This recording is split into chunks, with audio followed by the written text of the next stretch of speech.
Welcome to the Nurses Breakroom. It's not a place we get to visit very often in real life, but you're always welcome to come and recharge here. And while you're at it, head to selfcareisn'tselfish.com and grab your free copy of my book, Self-Care Isn't Selfish, The Compassionate Nurse's Step-by-Step Guide to Personalized Stress Relief.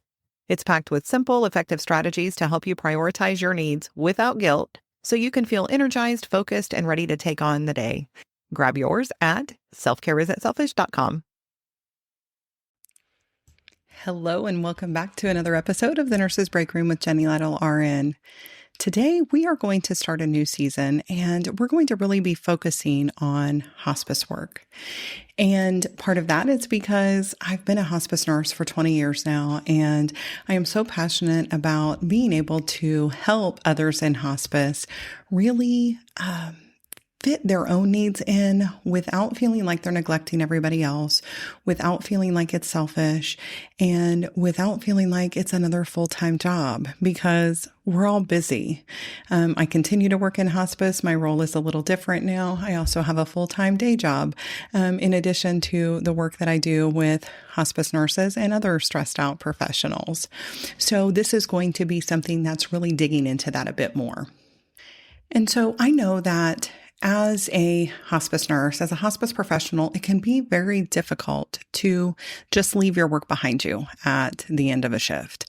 We bring home charting a lot of the times. And so this is really for you if you feel like your work is still with you after your shift ends.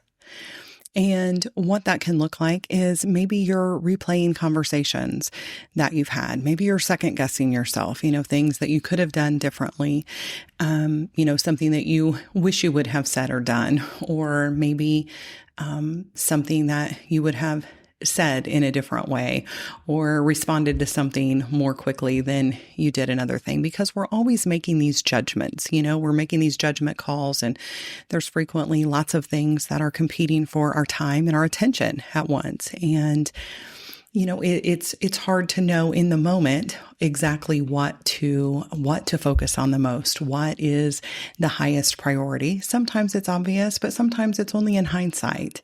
And that's something that can weigh heavily on us.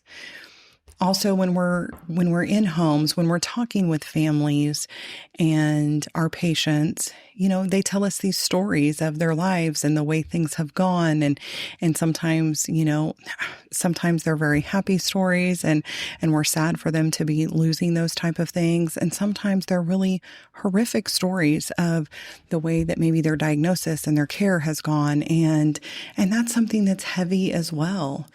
And so, just understanding that the things that you're feeling, the things that we feel are normal, and it's a byproduct of the work that we do. It's something that we can love what we're doing, and still it can take a toll. And those kind of feelings are common in hospice.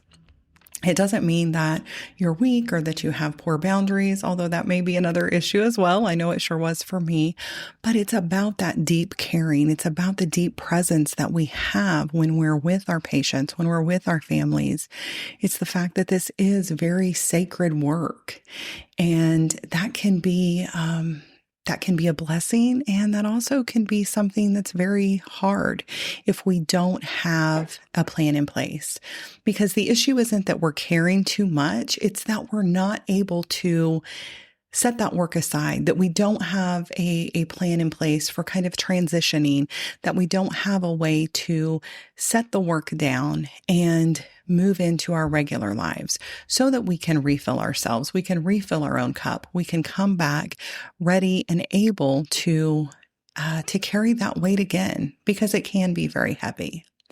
So just a bit of permission, because sometimes we feel like we need that. We feel like we have all of these other things. And so I am nobody special to give you permission, but I'm telling you, from one hospice nurse to another, from one very caring person to another, sometimes, yes, you just need that permission to take time for yourself. And it doesn't mean that you have to get tougher. It doesn't mean that that you have to start caring less. It just means that you need a place and a process to release some of that stress, to release some of that tension that's so easy to carry.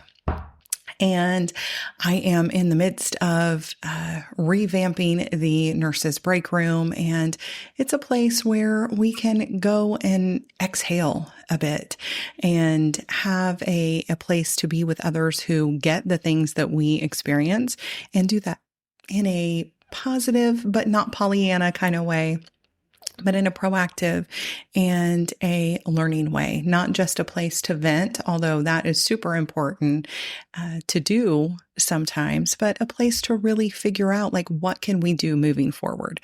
How can we change things a little bit so that it doesn't weigh so heavily on us, so that we can continue to show up as our best selves. And so until next time, remember, self-care isn't selfish. It's the only way that we can continue to show up for others and live our best lives. Have a wonderful week. Disclaimer. Although I am a registered nurse, the medical and health information contained in this podcast is provided for general information and educational purposes only and is not a substitute for professional advice.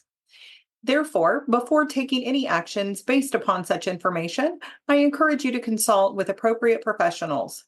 I do not provide any specific medical or health advice, and the use of or reliance on any information contained in this podcast is solely at your own risk.